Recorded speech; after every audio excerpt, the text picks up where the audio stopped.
Seja bem-vindo ao canal Futebolaço, eu sou o Dieguinho. Bom, galera, tá entrando no ar mais um pós-jogo do Dieguinho, de Vasco da Gama 2, Botafogo 0. Tarde já, passou um pouquinho da meia-noite, a gente tá no Maracanã aqui, não consegui gravar na tribuna. Hoje a coletiva demorou muito, né, e quando fechou, a tribuna já estava encerrada. Então tô gravando no estacionamento do Maracanã aqui já, inclusive tem que pegar meu carro um pouquinho longe, mas hoje valeu, cara. Hoje foi um dia que eu vou guardar na minha memória, porque para chegar hoje que foi meio maluquice. Hoje o Rio de Janeiro tá todo parado por causa do carnaval. Saí 3 horas antes do jogo para chegar aqui e quase perco o tempo do meu credenciamento para poder entrar. E até brinquei com um jornalista que tá comigo ali na tribuna. Eu falei, irmão, eu não saio daqui hoje sem os 3 pontos.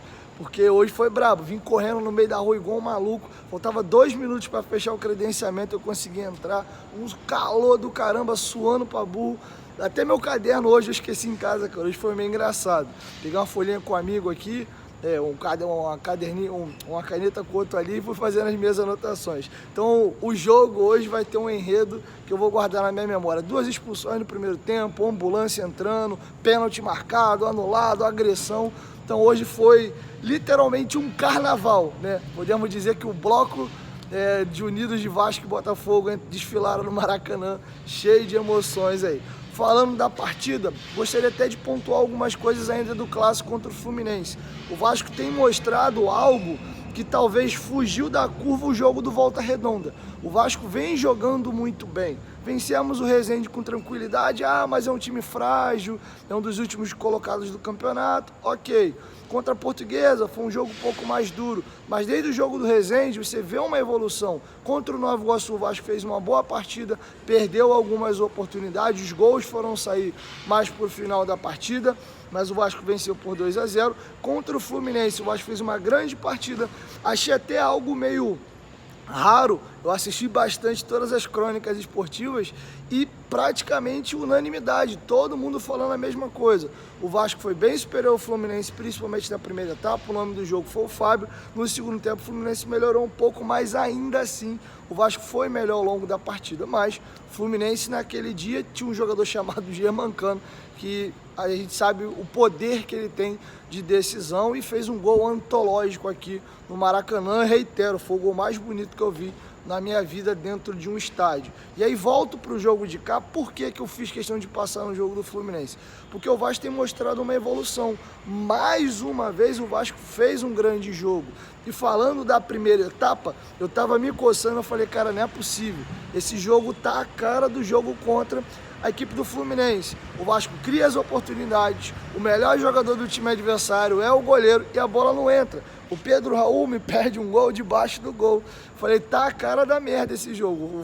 O Botafogo vai achar uma bola aqui, vai fazer o gol e o negócio vai desandar. Diferentemente do clássico contra o Fluminense, tivemos as expulsões. Com 10 minutos, o Peck dribla 2 jogadores, faz uma boa jogada, a bola sobra no Barros, o Barros faz um belo lançamento pro Alex Teixeira ou pro Pedro Raul, não lembro bem, acho que foi o Teixeira. Teixeira põe na frente, e aí o Adrielso, a meu ver, erra, né? Pra gente, muito bom. Ele acaba fazendo uma falta por trás, era o último homem, cartão vermelho bem aplicado. 10 minutos de jogo, o jogador pode fazer o gol, pode perder. Eu acho que foi uma expulsão por parte do Botafogo desnecessária. Ainda que tomasse o gol, você tinha 35 minutos do primeiro tempo, mais um segundo tempo inteiro para correr atrás do placar. Ter um jogador expulso desde os 10 minutos do primeiro tempo, aquilo ali praticamente matou qualquer possibilidade do Botafogo conseguir reverter, quem sabe, a situação do jogo, que o Vasco vinha melhor. O Vasco empilha a oportunidade de novo. O Lucas Perry é o melhor jogador do time, o Pedro Raul pede a oportunidade, o Alex Teixeira, o Barros de fora da área finaliza, o time criando bastante, de novo naquele meio campo, com os moleques, com bastante pressão, com uma mudança. O Galarza sai como esse homem de ligação improvisado que ele fez no jogo contra o Fluminense e vai para a ponta. E o Alex Teixeira volta a jogar por dentro. E aqui eu faço uma ressalva. Cara, o Alex Teixeira parece que virou a chave. E eu comentei até no canal esses dias, eu vejo o Alex Teixeira passando um processo similar, por exemplo, do que eu vi o Everton Ribeiro quando vem ao Flamengo. Jogador com muito nome, muito cartaz, vem do mundo árabe e não vai bem. Salário alto e muita gente, Everton Ribeiro é final de carreira, vem do mundo árabe, manda esse cara embora, traz outro. O Flamengo ainda estava naquele processo de começar a montar um elenco. E muita gente com o nariz virado. E o mesmo aconteceu, por exemplo, ou vinha acontecendo com o Alex Teixeira. Vem para uma segunda divisão, um campeonato mais frágil, todo mundo imaginava que ele ia sobrar, ele foi muito mal, participou, é bem verdade, de momentos capitais importantes do Vasco da Série B, mas esse ano demora para renovar o contrato, se apresenta depois, muita gente não entendeu por que ele foi para a Flórida, já que ele nem vinha treinando com o grupo, começa um pouquinho claudicante, mas o jogo do Fluminense dele já foi muito bom, mas a chave dele começa a virar na partida contra o Resende. Ele participa primeiro dando uma assistência para o Peck, tem um lance da expulsão do goleiro do Resende, que ele ia fazendo um gol, ele dá uma cavada por cima do goleiro, o goleiro põe a mão fora da área, e ali o Teixeira começa a melhorar. O Barbieri alega que o Nenê saiu do time não por problema técnico, foi por uma questão física, então por isso ele volta a ser titular. O Alex Teixeira entra muito bem no segundo tempo do jogo do Nova Iguaçu e contra o Fluminense ele faz até então a sua melhor partida com a camisa do Vasco desde seu retorno ao Brasil. E hoje já dá para dizer também que foi a melhor partida dele com a camisa do Vasco desde o retorno, porque considero que a partida de hoje foi ainda melhor do que o jogo do Fluminense. Não apenas pelo gol, mas o Alex está um jogador mais confiante, a gente vê ele com mais força, dividindo melhor a jogada, chamando a responsabilidade, orientando os seus companheiros. Então acho que o Alex Teixeira de fato começa a dar sinais mais firmes de que a gente vai poder contar bem com o Alex Teixeira. E faço um paralelo aqui já ao Nenê, que é um jogador que muita gente, final de ciclo, acabou o Carioca, realmente encerra. Até conversei hoje com o Alan Vitor, mandar um abraço para ele, companheiro lá da Rádio Alta Conexão. Falei, cara, se o Nenê entender exatamente o processo onde ele pode ser importante, eu renovo o contrato do Nenê. Ele é um cara muito de grupo, o Barbieri tem falado muito da importância dele com os meninos, dentro do vestiário. O jogo do Fluminense, mesmo não sendo titular, ele foi fundamental nesse bastidor. E ele entendendo que ele pode ser importante no grupo e sendo utilizado quando o técnico quiser ou não. Hoje, por exemplo, ele foi fundamental. Quando vira a segunda etapa, o Vasco com 2 jogadores a mais, ele vira esse articulador com o Peck e o Eric Marcos aberto pelas pontas, depois o Peck até sai, mas você vê que o Nenê, por exemplo, contra o próprio Botafogo, o Fluminense entrou também, participando e ajudando. Então, se ele entender e não fizer bico de que ele vai ser um jogador para estar no grupo, ser utilizado, às vezes começando, às vezes entrando no segundo tempo, às vezes nem entrando, mas estando dentro do grupo, principalmente nesse primeiro ano de SAF, onde tem novos jogadores chegando, você precisa de uma liderança. O Nenê é um cara que todo mundo adora ele dentro do clube, tanto os jogadores como os funcionários, então acho que ele pode ser importante dentro desse contexto. E o Nenê hoje fez mais uma boa partida, inclusive é ele que bate escanteio para o gol do Pedro Raul. Um dos gols que o Pedro Raul perde é uma bola incrível que o Nenê mete para ele, não me recordo quem, eu acho que é o Rodrigo. Dá uma bola no Nenê e a visão de jogo dele é bizarra. Ele, antes da bola chegar, ele já sabe o que ele vai fazer, ele vê o Pedro Raul aberto no lado oposto, ele já dá uma cavada por cima da zaga, o Pedro domina e na hora de finalizar ele bate por cima. Ali já poderia ter saído o gol do Pedro Raul, depois o Nenê bate escanteio e o Pedro Raul faz o 2-0. E falando até do primeiro gol, fugindo um pouco até de uma ordem cronológica aqui, gostaria de elogiar a partida que o Puma Rodrigues fez. A gente tem percebido que eles têm oscilado. Tem jogos que o Piton vai muito bem, e o Puma dá uma retraída. Ou o jogo do Fluminense, por exemplo, o Puma não foi muito bem, ele deixou a desejar um pouco na marcação junto ao Germancano, que abre o placar. E hoje, dos laterais do Vasco, ele foi o melhor, não pelo cruzamento e o gol de cabeça do Alex Teixeira apenas, mas ele fez um bom jogo mesmo, e principalmente no segundo tempo, quando o Vasco abre os extremos, traz o Nenê por dentro e faz uma dobradinha, às vezes até um tripé pelo aquele lado direito, ele era de longe o lateral do Vasco mais acionado, ele ia fazendo inclusive uma bela jogada para o Pedro Raul, ele dá mais ou menos a sequência de drible para dentro, para fora, acho que umas 3 vezes em cima do lateral do Botafogo, e ele dá uma cavada para trás, o Pedro Raul ia chegando para dar uma casquinha e fazer o gol, e a zaga do Botafogo corta. Então ele fez um bom jogo, viradas de bola, então gostei muito. E de novo, cara, um jogador que eu reitero, para mim de todos os reforços, o mais regular até aqui chama-se Léo. Jogador que chegou com muita desconfiança para alguns torcedores, mas vem fazendo jogos incríveis. Se dá para dizer assim, o Léo cometeu um erro nesse jogo, um erro naquele jogo, e olha lá, um jogador muito firme. Se o Capasso realmente entregar aquilo que a gente espera dele, o que ele vinha jogando no Tucumã, o Vasco tem tudo para ter uma das, tá? Não vou falar uma das melhores zagas do futebol brasileiro, já pelo Léo, né? O Léo tem uma regularidade no Brasil, o Capasso eu quero ver, já é um zagueiro mais firme, mais viril, bom no jogo aéreo. O Léo é esse cara construtor. Hoje, por exemplo, o gol que o Pedro Raul perde é uma bola que o Léo domina, arranca, acha o passe no pé, que o pé que domina, balança e dá o passe para trás. O Pedro Raul perde o gol sem goleiro, embaixo da trave. O lance puxando a galera do GE lá atrás, inacreditável. Futebol Clube. E sobre o Peck é um jogador também que, de novo, vem muito bem nos últimos anos no estadual, mas a percepção que eu tenho hoje é que o Gabriel Peck realmente tem começado a atingir a sua melhor maturidade dentro do Vasco.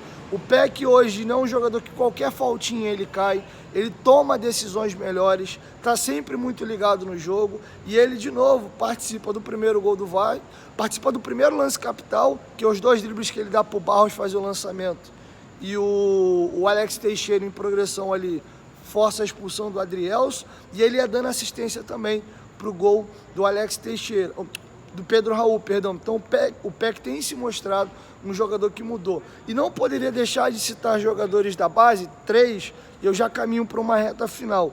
Perguntei isso para o Barbieri, vocês vão ver depois a minha pergunta da entrevista coletiva, do porquê que ele repetiu a escalação, mudando apenas a função do Alex Teixeira e do Galarza, mas me chamou a atenção o Rodrigo. O Rodrigo é um jogador que estourou a idade de sub-20, ele demorou muito a ter oportunidade no profissional, era um dos jogadores que a galera até subentendia que, essa galera do expressinho, por exemplo, o Rodrigo você não conta, ele até jogou improvisado de lateral, chamou a atenção no jogo do Resende, mas ainda ficou aquele senãozinho de, foi o Resende, né? Teve jogador expulso, não foi muito exigido, tinha um Jair jogando uma grande partida, talvez a melhor partida do Jair com a camisa do Vasco tenha sido o jogo do Resende, então ficou muito aquele, jogou bem, mas quero ver mais um pouquinho.